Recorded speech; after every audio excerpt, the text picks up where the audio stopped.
In the autumn of 336 before the Common Era, the ancient city of Corinth was vibrating with immense political panic.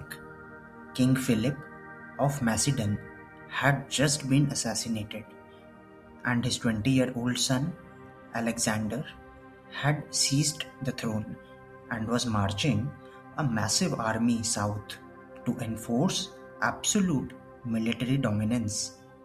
The local marketplace was shouting in confusion.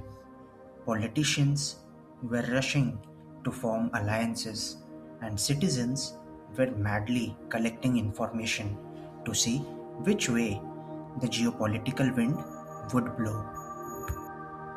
But on the outskirts of the city, an old philosopher named Diogenes did not move.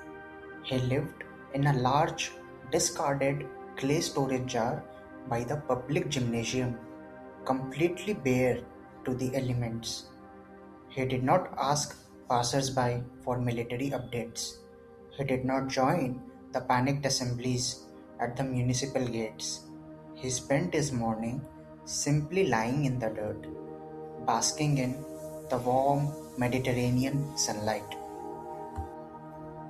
When Alexander the Great arrived in Corinth, he was surrounded by a massive entourage of generals, bodyguards, and wealthy elites. Everyone rushed to praise the young conqueror, except Diogenes, curious about the eccentric philosopher who completely ignored his arrival. The most powerful king on earth walked down into the dirt, stood directly over the old man, and asked if there was anything he could do for him. Diogenes slowly opened his eyes, looked at the master of the known world, and delivered a flat, deadpan response. Yes, stand out of my sunlight.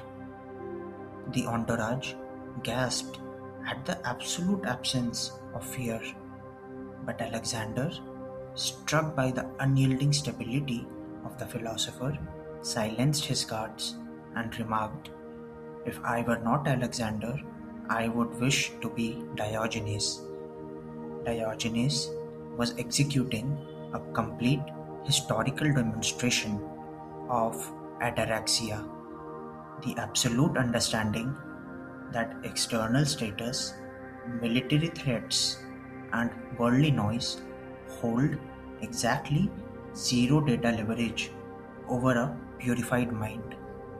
Centuries later, during the 16th century Sengoku period of civil warfare in Japan, a rogue military commander stormed a village temple with an unsheathed blade. His troops had driven the entire local population to flee into the mountains out of raw panic. The commander's reputation for explosive, unprovoked anger was known across the province.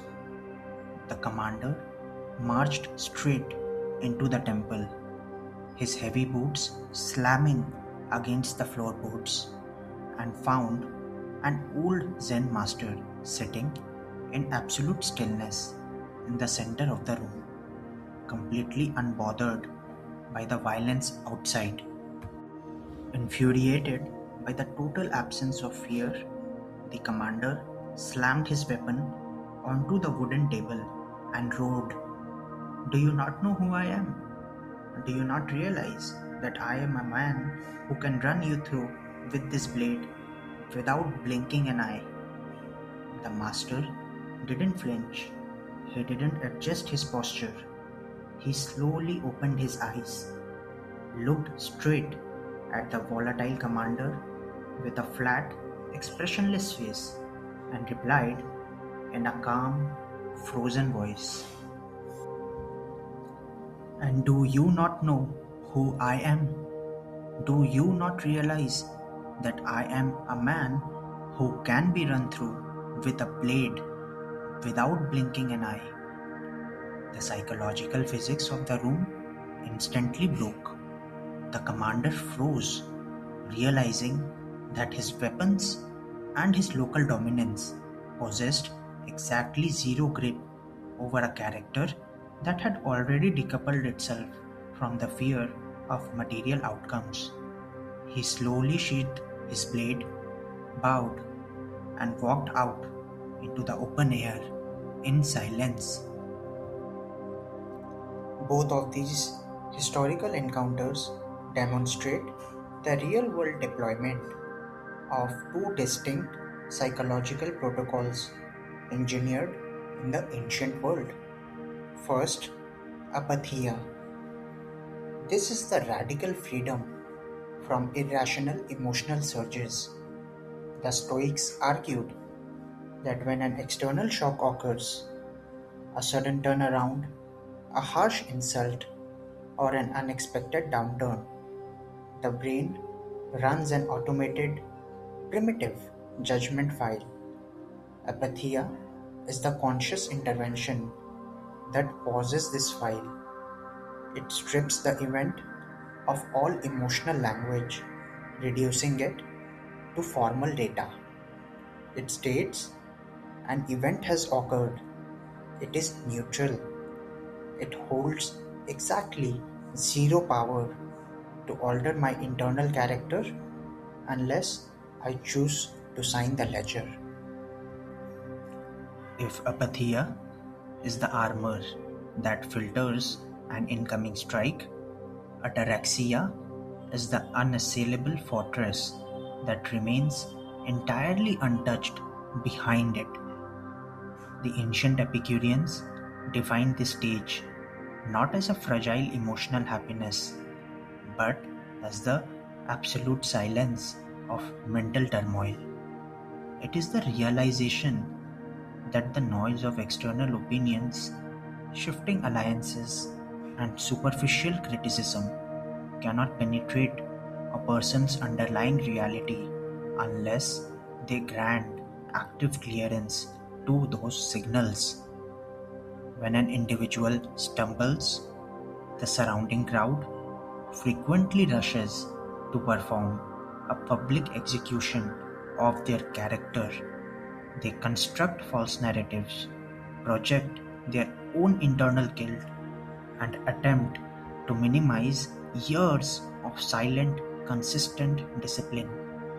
They hide behind moral righteousness simply to conceal the unwholesome basements of their own compromised lives. A purified mind does not look back at these distractions. It does not argue, it does not explain, and it refuses to offer a single defensive reaction. Like Diogenes standing in the dirt, it looks straight at the volatile master of a small world and commands them to stand out of its sunlight. Like the Zen master facing an unsheathed blade, it remains anchored in absolute stillness, completely decoupled from the fear of material outcomes. Thank you for watching this video. Let's walk this path together.